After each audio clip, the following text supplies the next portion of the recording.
31 साल का एक यंग टीवी एग्जीक्यूटिव जिसका करियर हर दिन नए आसमान छू रहा था। इंडस्ट्रीज के लोग उसे पसंद करते थे, फ्यूचर ब्राइट था। लेकिन 6 मई 2008 की एक रात के बाद वो अचानक गायब हो गया। फैमिली ने फ़ोन किया, दोस्तों ने पूछताछ की, ऑफिस से कांटेक्ट करने की कोशिश शुरू हुई, लेकिन हर बार सिर्फ एक ही जवाब मिला, फ़ोन स्विच ऑफ था। शुरू में सबको लगा शायद किसी काम से बाहर गया होगा, लेकिन जैसे जैसे घंटे दिनों में बदले, एक मिसिंग पर्सन की कहानी धीरे धीरे इंडिया के सबसे चर्चित मर्डर केस में बदलने लगी। आखिर नीरज ग्रोवर के साथ हुआ ही क्या था, और क्यों एक छोटी सी मुलाकात ने 3 जिंदगियों हमेशा के लिए बदल दी। मैं हूं गौतम प्रकाश और आज हम जानेंगे नीरज ग्रोवर मर्डर केस की पूरी कहानी। 2008 का मुंबई, ये वो दौर था जब टीवी इंडस्ट्रीज बहुत तेज़ी से बढ़ रही थी। हर रोज़ नए सीरियल बनते थे, नए एक्टर्स आते थे और हर किसी का एक ही सपना होता था, नाम और पहचान बनाना। इसी इंडस्ट्रीज में काम करते थे नीरज ग्रोवर। नीरज प्रोडक्शन से जुड़े हुए थे। उनकी पहचान एक मेहनती और मिलनसार इंसान के रूप में थी। लोग कहते थे कि अगर किसी ने नए एक्टर की एक्ट्रेस को गाइडलाइंस चाहिए तो वो नीरज मदद करने की कोशिश करते थे। उनके लिए काम ही सब कुछ था। उन्हें बिल्कुल भी अंदाज़ा नहीं था कि कुछ ही दिनों बाद उनका नाम पूरे देश की हेडलाइन बन जाएगा। उसी दौरान मुंबई में एक यंग एक्ट्रेस अपने सपने लेकर आई थी। नाम था मारिया सुजेराज। मारिया एक्टिंग में करियर बनाना चाहती थी। इंडस्ट्रीज में नए कनेक्शंस बनाना, ऑडियंस देना और स्ट्रगल करना उसकी रोज़ की ज़िंदगी का हिस्सा था। इसे स्ट्रगल के दौरान उसकी मुलाकात नीरज ग्रोवर से हुई। दोनों की दोस्ती हुई। नीरज इंडस्ट्रीज को अच्छी तरह समझते थे, इसलिए मेरिया को कोई प्रैक्टिकल सलाह देते थे।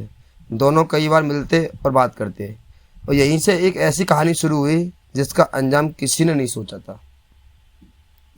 लेकिन इस कहानी में सिर्फ 2 लोग नहीं थे, एक तीसरा नाम भी था, Emil Jerome. Emil Indian Navy में ऑफिसर थे। उनका और मेरिया का रिश्ता था और वो मुंबई से दूर अपनी ड्यूटी पर रहते थे। लॉन्ग डिस्टेंस रिलेशनशिप की वजह से दोनों हर वक्त साथ नहीं रह पाते थे। इसी बीच मेरिया की नीरज से बढ़ती दोस्ती ने बाद में कई सवाल खड़े किए। पब्लिक रिपोर्ट्स और कोर्ट रिकॉर्ड्स के मुताबिक ईमेल को इस दोस्ती को लेकर शक होने लगा था। 6 मई की शाम मुंबई में सब कुछ आम दिन की तरह चल रहा था। ऑफिस ख़त्म हुआ, लोग अपने घर जा रहे थे। इसी दिन नीरज मारिया के फ्लैट गए। पब्लिक अवेलेबल कोर्ट रिकॉर्ड के मुताबिक वो उससे मिलने पहुंचे थे। उस वक्त शायद किसी को भी अंदाज़ा नहीं था कि ये मुलाकात उनकी ज़िंदगी की आखिरी मुलाकात बन जाएगी। रात बढ़ती गई और कुछ देर बाद वहाँ से एक और शख्स पहुँचा, एमिल जेरोम। उसके बाद फ्लैट के अंदर क्या हुआ, इस पर बाद में पुलिस इन्वेस्टिगेशन और कोर्ट में बहुत चर्चा हुई। लेकिन एक बात पक्की थी, उस रात के बाद नीरज ग्रोवर कभी जिंदा नजर नहीं आए। अगले दिन नीरज का फ़ोन लगातार बंद आ रहा था। ऑफिस में अभी नहीं पहुँचे। फैमिली और दोस्तों को चिंता होने लगी। एक ऐसा इंसान जो बिना बताए कभी गायब नहीं होता था, अचानक किसी से कांटेक्ट में नहीं था। पहले लोगों ने सोचा शायद नेटवर्क की प्रॉब्लम होगी, फिर लगा कि किसी शाम में बिजी होंगे। लेकिन जब समय बीतता गया और ये मामला सिर्फ चिंता का नहीं रहा, यह एक मिसिंग पर्सन केस बन गया और पुलिस ने इन्वेस्टिगेशन शुरू कर दी। पुलिस को उस वक्त बिल्कुल नहीं अंदाज़ा नहीं था कि यह सिर्फ एक मिसिंग पर्सन की तलाश नहीं, बल्कि एक ऐसे मर्डर केस की शुरुआत है जो पूरे देश को हिला देगा। मुंबई पुलिस ने सबसे पहले नीरज के दोस्तों और ऑफिस के लोगों से बात की। हर किसी का जवाब लगभग एक जैसा था, नीरज बिना बताए कहीं नहीं जाते। पुलिस ने उनके मोबाइल फ़ोन की कॉल डिटेल रिकॉर्ड निकलवानी शुरू की। आखिरी कॉल और लोकेशन को देखकर ऑफिसर की नज़र एक नाम पर टिक गई, मारिया सुजेराज। पुलिस ने मारिया से पूछा कि नीरज से आखिरी बार कब बात हुई, तो मारिया ने बताया कि नीरज उसके फ्लैट पर आए थे, लेकिन कुछ देर बाद चले गए। उस वक्त पुलिस के पास उसकी बात की झूठ साबित करने के लिए कोई सीधा सबूत नहीं था। लेकिन इन्वेस्टिगेशन यहाँ नहीं रुकी। इन्वेस्टिगेटर्स ने बिल्डिंग के लोगों से पूछताछ शुरू की। किसने किसी आते जाते देखा, किस वक्त लिफ्ट चली, क्या उस रात कुछ अजीब हुआ था। हर छोटी सी बात लिखी जा रही थी। पुलिस ने मोबाइल लोकेशन, टाइमिंग और स्टेटमेंट को मिलाकर देखना शुरू किया। धीरे धीरे कुछ बातें एक दूसरे से मैच नहीं कर रही थी। जितना पुलिस गहराई में जा रही थी, उतने ही नए सवाल खड़े हो रहे थे। इन्वेस्टिगेशन के दौरान पुलिस को पता चला कि मेरिया की ज़िंदगी में एक ऐसा इंसान था, एमिल जेरोम, जो इंडियन आर्मी में ऑफिसर था। कोर्ट रिकॉर्ड के मुताबिक एमिल और मारिया रिलेशनशिप में थे। पुलिस को यह भी पता चला कि घटना के आसपास एमिल मुंबई आया था। अब इन्वेस्टिगेटर्स का फोकस सिर्फ मेरिया पर नहीं, एमिल पर भी आ गया। पुलिस ने दोनों के स्टेटमेंट अलग अलग रिकॉर्ड किए और यहीं से कहानी ने एक नया मोड़ लिया। जब ऑफिसर ने दोनों से अलग अलग सवाल किए तो कुछ जवाब एक जैसे नहीं थे। इन्वेस्टिगेशन टीम ने हर स्टेटमेंट को दोबारा वेरीफाई किया। फ़ोन रिकॉर्ड, ट्रैवल डिटेल और अन्य एविडेंस को कंपेयर किया गया। पुलिस को शक और गहरा होता गया। एक एक्सपीरियंस्ड इन्वेस्टिगेटर जानता है कि कभी कभी सच किसी एक बड़े सबूत से नहीं बल्कि कई छोटे सबूतों को जोड़ने से सामने आता है, और इस केस में भी कुछ ऐसा ही हो रहा था। मीडिया में नीरज के लापता होने की खबर चलने लगी। फैमिली लगातार अपील कर रही थी कि उन्हें ढूंढा जाए। पुलिस और भी प्रेशर बढ़ रहा था। हर गुजरते दिन के साथ एक बात और साफ होती जा रही थी, यह मामला आम मिसिंग पर्सन केस जैसा नहीं लग रहा था। पब्लिकली अवेलेबल कोर्ट रिकॉर्ड के मुताबिक इन्वेस्टिगेशन के दौरान पुलिस को एक ऐसा सबूत मिले जिन्होंने केस की डायरेक्शन बदल दी। अब ऑफिसर्स को शक नहीं था, नीरज के साथ कोई बड़ी घटना हो चुकी है। लेकिन सबसे बड़ा सवाल अब भी वही था कि नीरज की बॉडी कहाँ थी। जब तक इसका जवाब नहीं मिलता तब तक मर्डर की पूरी तरह प्रूव करना आसान नहीं था। पुलिस ने इन्वेस्टिगेशन और तेज कर दी।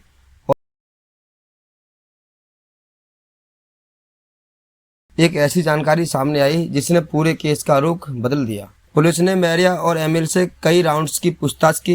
इन्वेस्टिगेटर बार बार एक ही सवाल पूछ रहे थे, 6 मई की रात फ्लैट के अंदर क्या हुआ था। शुरुआत में जो कहानी बताई गई थी वो पुलिस की पूरी तरह सही नहीं लग रही थी। हर नए एविडेंस के साथ ऑफिसर्स दोबारा सवाल करते। जब मोबाइल रिकॉर्ड, ट्रैवल डिटेल और दूसरे सबूत एक साथ देखे गए तो पुलिस को लगा कि ये सच छुपाना जा रहा है। इन्वेस्टिगेशन में बड़ा मोड़ आया। कोर्ट रिकॉर्ड के मुताबिक इन्वेस्टिगेशन के दौरान पुलिस को ऐसी जानकारी मिली जिससे उन्हें यकीन हो गया था कि नीरज के साथ गंभीर अपराध हुआ है। पुलिस ने साइंटिफिक एविडेंस और दूसरे रिकॉर्ड को ढूंढना शुरू किया। पूरे देश की मीडिया इस केस को कवर कर रही थी। पूरे देश की नज़र मुंबई पुलिस पर थी। जांच के दौरान पुलिस के सामने घटना का एक सीक्वेंस उभर कर आया। प्रोसिक्यूशन के मुताबिक 6 मई 2008 की रात मेरिया के फ्लैट पर नीरज और एमिल आमने सामने आए। वहां बहस हुई। बहस धीरे धीरे हिस्सा में बदल दी और इसी घटना में नीरज ग्रोवर की मौत हो गई। यह पुलिस का आरोप था जिसके बाद में कोर्ट में सबूतों के साथ पेश किया गया। इन्वेस्टिगेशन यहीं ख़त्म नहीं हुई। प्रोसिक्यूशन का आरोप था कि मौत के बाद घटना को छुपाने की कोशिश की गई। पुलिस ने इस एंगल में भी एविडेंस कलेक्ट किए। यही वजह थी कि केस के सिर्फ मर्डर तक सीमित नहीं रहा बल्कि एविडेंस को डिस्ट्रॉय करने के आरोप में भी इन्वेस्टिगेशन का हिस्सा बने।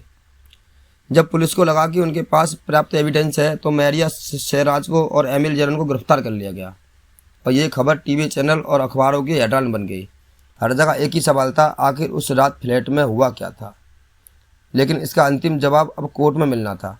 पुलिस ने चार्जशीट तैयार की, विटनेस के उस स्टेटमेंट लिए, फॉरेंसिक रिपोर्ट और दूसरे सबूत इकट्ठा किए। अब फैसला इन्वेस्टिगेशन नहीं बल्कि कोर्ट को करना था।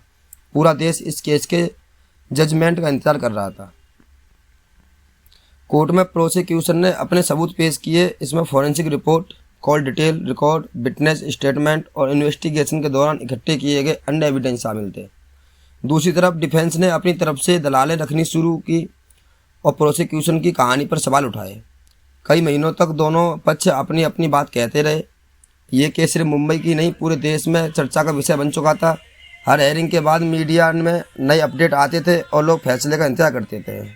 लंबी सुनवाई के बाद कोर्ट ने अपना फैसला सुनाया। कोर्ट ने एमिल जेरोम को नीरज ग्रोवर की मौत के मामले में culpable homicide not amounted to murder IPC section 304 का दोषी माना, ना कि मर्डर का।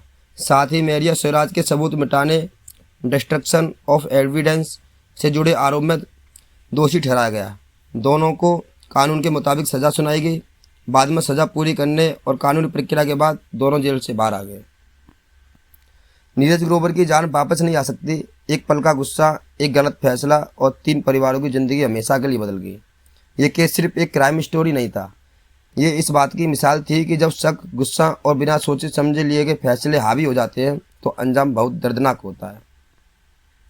सोचिए, अगर उस रात गुस्से की जगह शांति से बात होती तो शायद आज ये कहानी किसी क्राइम फाइल का हिस्सा न होती।